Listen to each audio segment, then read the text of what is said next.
ಮದುವೆ ಮಾಡಿಕೊಳ್ಳುವ ಮಹಿಳೆಗಿಂತ ಪುರುಷನ ವಯಸ್ಸು ಹೆಚ್ಚು ಇರಬೇಕು ಎನ್ನುವುದು ಯಾಕೆ ಎಂದು ನೋಡೋಣ ಬನ್ನಿ ಸ್ನೇಹಿತರೆ, ಈ ವಿಡಿಯೋವನ್ನು ಪೂರ್ತಿಯಾಗಿ ನೋಡಿ.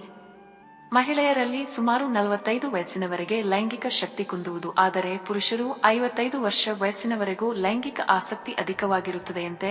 ಅದಕ್ಕಾಗಿ ಗಂಡು ಹೆಣ್ಣಿನ ಲೈಂಗಿಕ ಜೀವನದಲ್ಲಿ ಸಮತೋಲನದಲ್ಲಿರಬೇಕಾದರೆ ಹೆಣ್ಣಿನ ವಯಸ್ಸು ಗಂಡಿನ ವಯಸ್ಸಿಗಿಂತ 10 ವರ್ಷ ಕಡಿಮೆ ಇರುವುದು ಉತ್ತಮ. ಅಷ್ಟೇ ಅಲ್ಲದೆ ದೈಹಿಕ ಹಾಗೂ ಮಾನಸಿಕ ಶ್ರಮಕ್ಕೆ, ಅಂದರೆ ಕುಟುಂಬದ ಸಲುವಾಗಿ ಹೆಂಡತಿ ಮಕ್ಕಳು ಕುಟುಂಬ ಎಂದು ದಿನವಿಡೀ ದುಡಿದು ಗಂಡ ಮುಪ್ಪ ವ್ಯವಸ್ಥೆಯಲ್ಲಿ ಬಹಳಷ್ಟು ಕಷ್ಟಗಳನ್ನು ಅನುಭವಿಸುವುದು ಸಹಜ.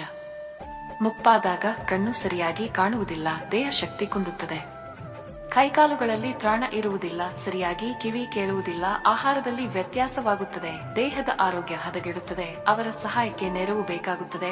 ಇಂತಹ ಸಮಯದಲ್ಲಿ ಜೀವನ ಪೂರ್ತಿ ಸುಖ ಸೌಭಾಗ್ಯವನ್ನು ಒದಗಿಸಿದ ಪತ್ನಿಗಿಂತ ಉತ್ತಮರಾದ ಆತ್ಮೀಯರು ಸಿಗಲಾರರು ಅಂತ ಬಾಳಸಂಗಾತಿ